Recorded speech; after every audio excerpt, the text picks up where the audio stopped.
evening, everyone, and welcome to another episode of A Closer Look, the show dedicated to bringing you the facts. We ask the questions no one else will, and we get the answers that no one else can. I'm Arabina Apia. Thanks so much for joining us tonight.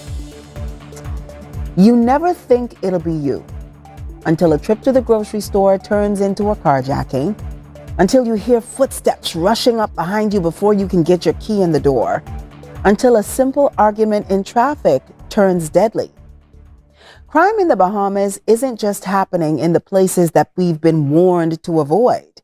It's spilling into the places we thought were safe. But the approach is shifting, and so is the leadership at the top. For the first time in the history of the Royal Bahamas Police Force, a woman is the top cop. Will her appointment be enough to move the needle, or has she stepped into an unwinnable fight? Tonight, we take a closer look at the crime crisis gripping the country, what the numbers really are, what the police force is promising, and we hear directly from the newly minted Commissioner of Police, Shanta Knowles. Stay with us because A Closer Look begins right on the other side of this break.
Welcome back.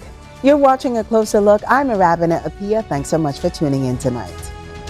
We've heard the headlines, we've read the reports, but to understand the full picture, we need to take a step back and examine what the numbers really mean. Preston Ferguson Jr. brings it all into focus in this upcoming report. Tonight we present In Focus, the segment dedicated to providing clear and concise updates on the government policies, initiatives, and programs. And in this edition, we focus our attention on the latest crime stats. The Royal Bahamas Police Force has released its annual Meet the Press 2025 report, showing an overall 10% reduction in major crimes. Breaking it down by region, New Providence recorded a 10% drop in major crimes, while Grand Bahama and the Northern Bahamas also saw a 10% decline. The Family Islands, however, showed the most improvement with a 15% reduction in major crimes. Murder saw a slight increase with 120 cases reported in 2024 compared to 110 in 2023. Sexual offenses increased 3%, totaling 211 cases, up from 204 in 2023. Armed robbery decreased by 28% with 265 incidents in 2024 compared to 368 in the previous year. Housebreakings were down 11% and stolen vehicle cases dropped by 26%. These statistics are more than just numbers. They reflect the ongoing hard work of our officers of the Royal Bahamas Police Force and the effective strategies that we've put in place. The government's 5-pillar strategy focuses on prevention, policing and detection, prosecution, punishment, and rehabilitation. The 5-pillar strategy prioritizes early intervention, investing in youth programs, expanding community centers, and improving access to education to reduce the likelihood of criminal involvement. Along with this strategic community approach, the Bahamas' Urban Renewal Bill 2024 aims to tackle crime by addressing its root causes through improved access to education, housing, healthcare, and social services. The report also highlights a 29% increase in traffic fatalities and a 3% drop in road traffic accidents, underscoring improvements in road safety measures. Crime prevention is an ongoing effort, and from today's crime statistics, we got a chance to see that there were key improvements in certain areas. But moving forward, law enforcement continues to implement new measures to keep our communities safe. Reporting for a closer look, I'm Preston Ferguson Jr. Ladies and gentlemen, crime doesn't just disappear because we want it to. It takes strategy and stability and a plan that moves beyond arrests into real long-term change. The Royal Bahamas Police Force is rolling out an approach focused on securing high-crime areas, holding the ground, and building safer communities. ACL correspondent Krishna Russell takes a closer look in this next report. The Davis administration is aggressively tackling violence and crime through its Clear Hold Build initiative, an approach expected to have far-reaching impacts across inner-city communities. Clear Hold Build, a cross-ministerial task force, is the government's multifaceted approach to cracking down on crime, which focuses mainly on policing and prevention. During a press conference to provide an update on the progress of the initiative, Minister of National Security Wayne Monroe urged everyone to view crime and the solution to crime as a personal responsibility. This is an all-of-government, all-of-society effort. In this effort, there are persons who are part of the problem, there are persons who are part of the solution, and then there are persons who are voyeurs, who just simply sit and watch. Farmers, you have to determine which of those groups you will be a part of. The initiative first began in the Anglerston constituency last October, and according to Police Commissioner Shanton Knowles, the area posed issues of concern. However, the commissioner said a little over 4 months since the launch of Clear Hold Build, there have been positive and notable results in the community. After this initiative took place, from the 7th of October until the 16th of February this year, we saw a major decrease in those crimes. Gunshot reports were 50 and they're now down to 20. Member of Parliament for the Anglerston constituency and Education Minister Glenys Hannah Martin explained that progress was achieved through an approach that was threefold. This meant that the efforts focused on environment, infrastructure, and human development. This is something that we have to look at ourselves with honest eyes to find solutions to shift these sorts of trends that we're seeing, to enhance quality of life for our people and to eliminate concepts of ghetto and things of that nature, and understand that wherever people gather and have their homes, you have communities. And while overall crime figures are down, thanks to this cross-government initiative, officials said that the Nassau Village and Carmichael communities are up next for a full rollout. I'm Krishna Russell for a closer look. Back to you on the desk. Stay with us. A closer look will be back right after this.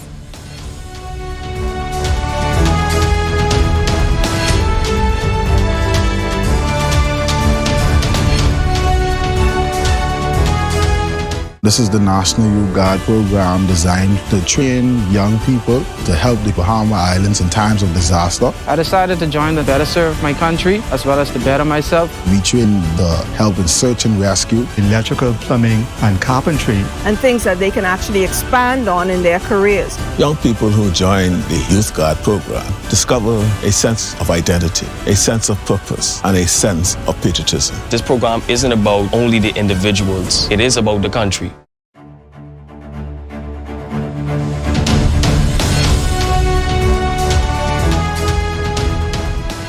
Welcome back. You're watching A Closer Look. I'm Aravana Apia. Thanks so much for tuning in. A badge is supposed to represent protection, service, and integrity. But when officers cross the line, it's not just the uniform that takes a hit. It's also public confidence, and that is much harder to restore.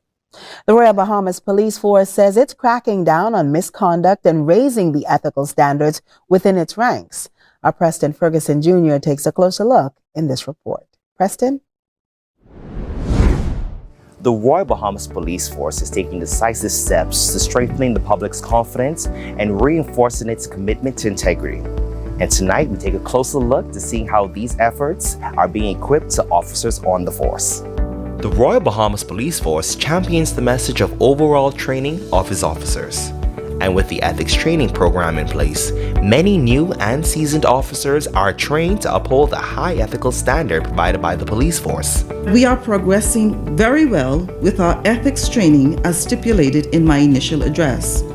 Cohorts of officers are being trained on a daily basis. Ethics has always been a part of the police training program. The ethics program is led by Canon Stephen Davies, who's the subject matter expert, and he is assisted by a very dynamic support team at the Police Training College, led by the Commandant, who is Chief Superintendent Laura Stewart. What I looked at with the officers over the past couple of sessions was the statement of common purpose and values of the police force, which is the creed of the police force, so to speak.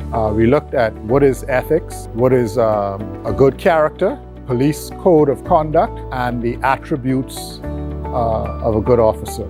Officers undergoing the training say it provides a renewed sense of purpose. It was a wonderful experience. And this is something that you are always being trained and retrained on. We firmly believe that our efforts can help police officers resist the temptation to engage in corrupt behavior and develop a greater sense of integrity. With the introduction of these reforms, the Royal Bahamas Police Force wants to make it clear that accountability and ethical decision-making remains at the forefront of its priorities. Reporting for a closer look, I'm Preston Ferguson Jr. Back to you on the desk. Thanks, Preston. Crime is a national issue, but policing is just one piece of the puzzle. The government's 5-pillar plan promises a more full-scale approach: prevention, policing, prosecution, punishment, and rehabilitation.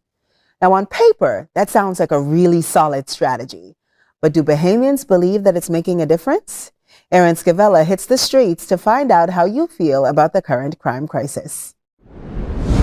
The government is making major strides in the fight against crime with a strategic 5-pillar approach: prevention, policing and detection, prosecution, punishment, and rehabilitation. This approach takes a holistic view, tackling crime from all angles to create a safer Bahamas for everyone. But how do Bahamians feel about this? Many Bahamians say this approach is the right way forward, but caution that police must be careful with these pillars. The 5 pillars are good, but we have to be careful.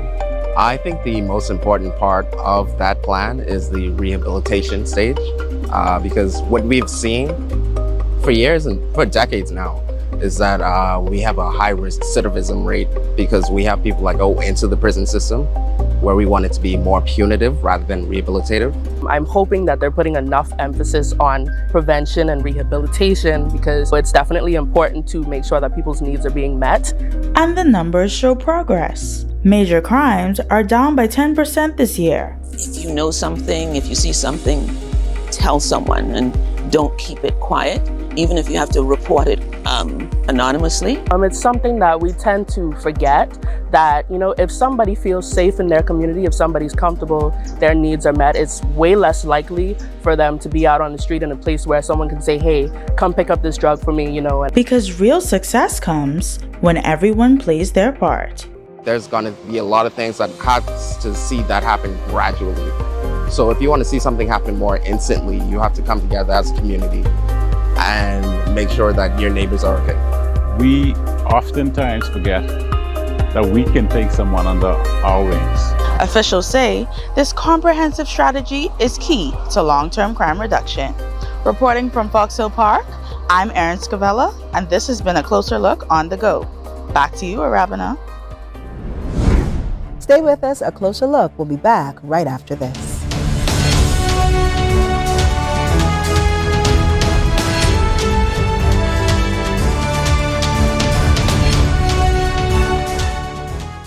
Every season creates an opportunity for you to enjoy the comfort and security of your most valuable assets.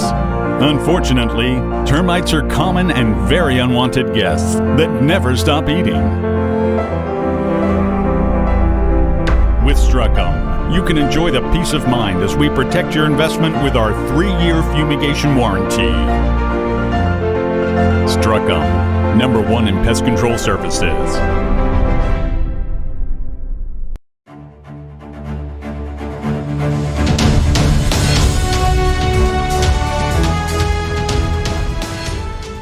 Welcome back, ladies and gentlemen. You're watching A Closer Look. I'm Arabina Apia. Thanks so much for joining us.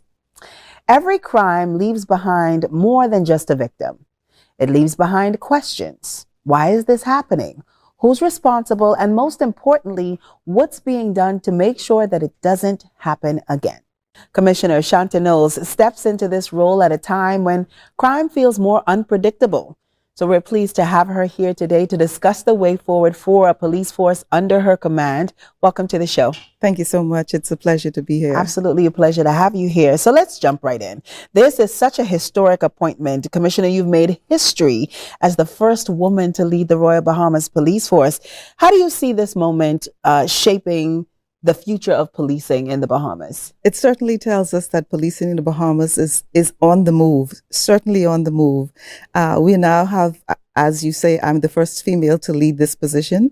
There have been female officers in other leading positions, but never this particular one. Right. And so I'm pleased that I've been appointed to this position as Commissioner of Police.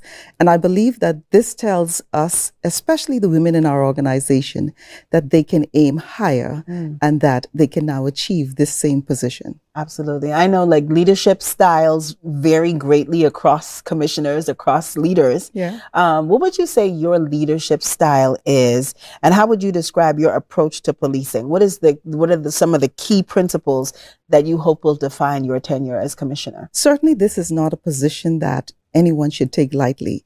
It's not for pomp and pageantry. It's to get the job done of protecting the people, the resources of our beautiful Commonwealth. And I intend to be as professional as possible, always striving for excellence. And I believe that if I lead with professionalism first, my team of officers will also do so.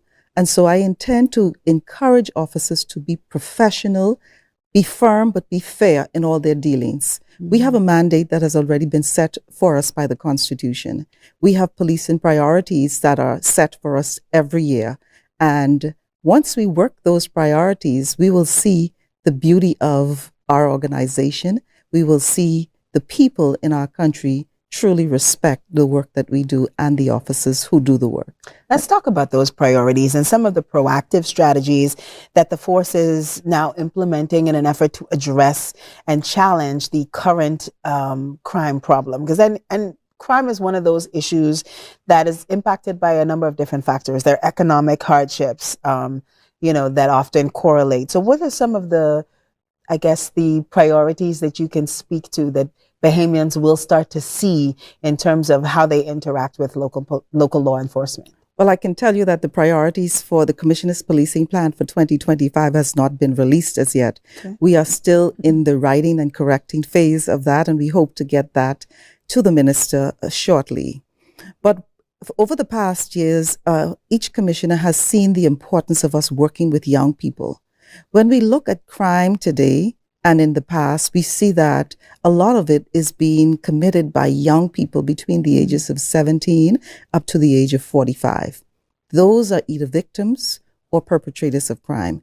And so our efforts are always to get into those schools, get into the community, and to engage young people so that we can implore them or encourage them to go the right way.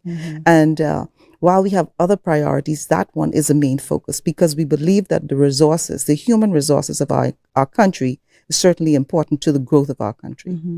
I love that you're talking about getting into the community because community trust is such an essential part of what you guys do in law enforcement. Can you speak to some of the additional steps that are being taken to strengthen those relationships? You mentioned going into the schools, dealing with community leaders. What other steps are being taken to strengthen the relationship and to strengthen the trust between members of the community and the police? Last year, the government, one of the government initiatives is the Clear Hold and Build project. Last year, October, that project began in the Angliston community. We executed warrants. We did the police stuff, all the hard stuff, to clear the area of crime and those who want to be perpetrators of crime.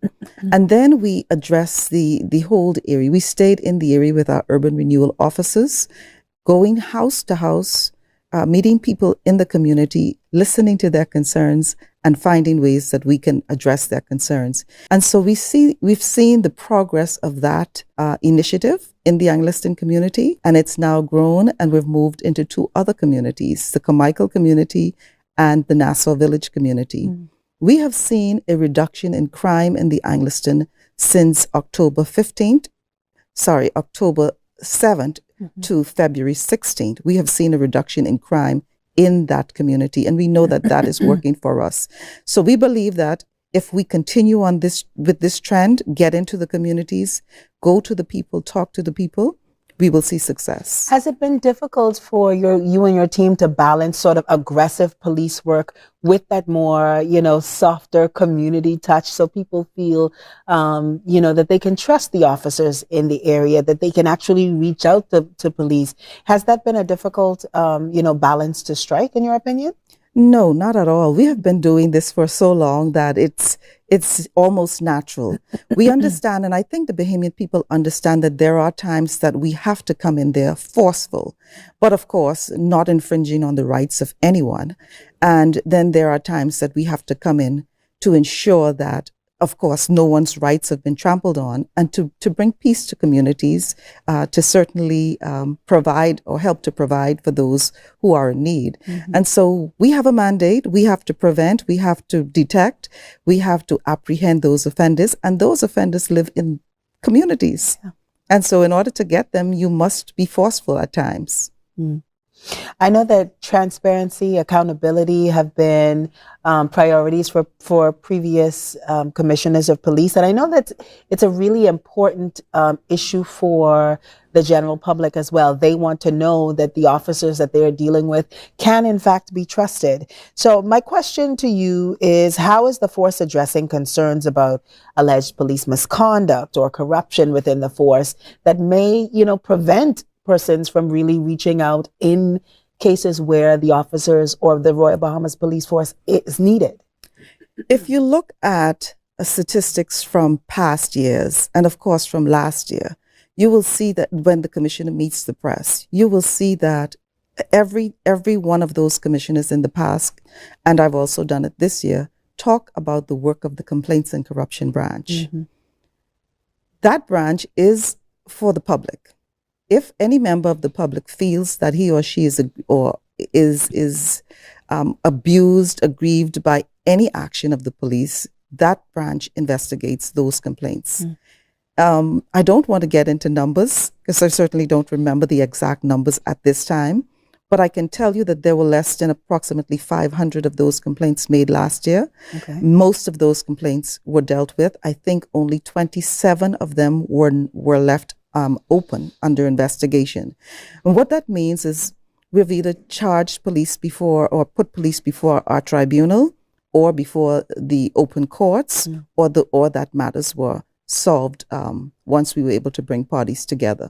So the Royal Bahamas Police Force is not afraid to police its own. We've done so many, many years. We've done so just this week. And we will continue to do so when we find that officers breach our policies or breach the law. Okay, that leads me to my next question, Commissioner, because we're talking about legislation. So what legislative changes or policy shifts do you think or you would like to see are as necessary to help law enforcement be even more effective than they're being right now? Right now, we are looking at the firearm legislation, but the government is also looking at that. And one of our officers is a part of that team. And so hopefully in the very near future, we will see amendments to the Firearms Act. Have you found so far that the government has been, or this administration has been, supportive of the police force in terms of securing resources, manpower, and technology, needed to fight crime? I do believe that the government is certainly providing those things that we ask for. In the past 2-3 years, we have recruited approximately 400 officers in New Providence and Grand Bahama, and we've also recruited 100 reserve officers.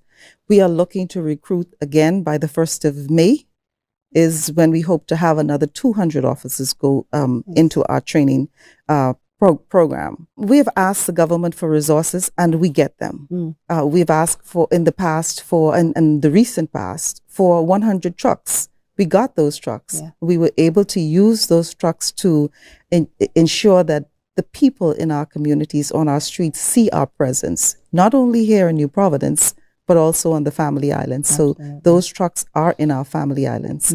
We ask for new technology. We get new technology. And so we do believe that the government is working with us to ensure that we have the tools necessary for us to do our work. And we say thank you. In these final few moments, Commissioner, can you tell me what you hope to see out of the Royal Bahamas Police Force, out of the relationship that you have with the public? What is your biggest focus over the course of your tenure as commissioner, and what do you hope will be the legacy that you leave in this role? I'm hoping that we can certainly see a huge reduction in crime. I'm working hard with my officers to see how best we can prevent crime. And so I'm hoping that that is something that we leave behind. But also, I want the public to see that the organization is strong, has been strong for the past 185 years, and we will be the strength of the people in our community. As a legacy, I would like for people to see that Shanta Knowles was firm in her dealings, but she was fair, respected the rights of the people, the rights of also the officers that she served with, and that she was a true servant to the people. Absolutely. And I believe that if I continue to do that, to be a true servant as I have been in the past years, I will certainly see a beautiful legacy left behind. Well, Ms. Knowles, I want to thank you so much for being here. This has been a really insightful conversation. Such a pleasure talking with you. Thank you so much for being here. Thank you so much for having me. Absolutely. Ladies and gentlemen, Police Commissioner Shanta Knowles, you're watching A Closer Look. We will be back with more right after this.